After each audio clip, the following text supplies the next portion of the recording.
Paul, vous envisagez peut-être de changer de véhicule pour passer à l'électrique, Axel de Tarlet. Alors, rouler électrique, c'est bon pour la planète, mais est-ce que c'est vraiment économique? Alors, le Parisien aujourd'hui en France a enquêté ce matin. Écoutez, il y a du bien et du moins bien. On va commencer par le moins bien, le prix. Le prix de la voiture électrique, 30 000 €, c'est évidemment plus cher qu'une voiture thermique. Le bien maintenant, le bien, c'est l'entretien. Un moteur électrique, il y a moins de pièces et il y a moins de vibrations, donc le moteur ne tombe jamais en panne. Ce qui veut dire que le coût de l'entretien est 2 fois inférieur. Ça, c'est un bon point pour la voiture électrique. La grande question, c'est la consommation. Ah, voilà, parce que ce qui coûte cher, c'est de faire un plein d'essence. Donc, quand on fait un plein d'électricité, est-ce qu'on s'y retrouve? Alors là, c'est là que les choses se compliquent. Pour les trajets du quotidien, la voiture électrique est franchement moins chère parce qu'en fait, souvent dans les entreprises, les bornes de recharge sont gratuites. Et quand vous rechargez votre voiture électrique chez vous la nuit, en fait, c'est pas très cher. EDF dit, écoutez, pour 100 km, un plein de 100 km, vous en avez pour 2 €. Alors que si vous faites avec de l'essence, vous en avez pour 10 €.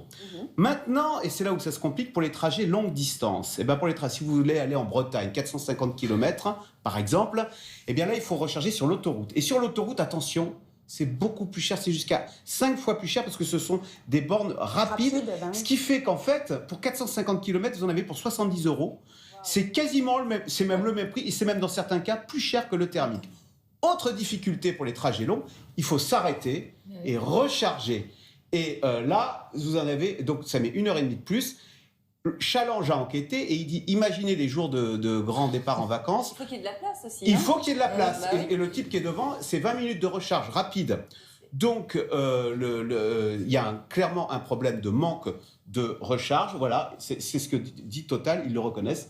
Il y a le problème de la gestion des queues, surtout pour les jours de départ en vacances. C'est très problématique parce qu'on a beau avoir une voiture et s'en servir la plupart du temps pour faire des allers-retours du quotidien, on veut aussi pouvoir partir en vacances ou en week-end en famille. Sinon, on n'achète pas cette voiture. Ou alors sinon, c'est une deuxième voiture. Et dans quel cas, une deuxième voiture qui vaut 30 000 €, ça fait cher la deuxième voiture. Tout à fait. Merci Axel. Beaucoup Axel. Il est 7h40.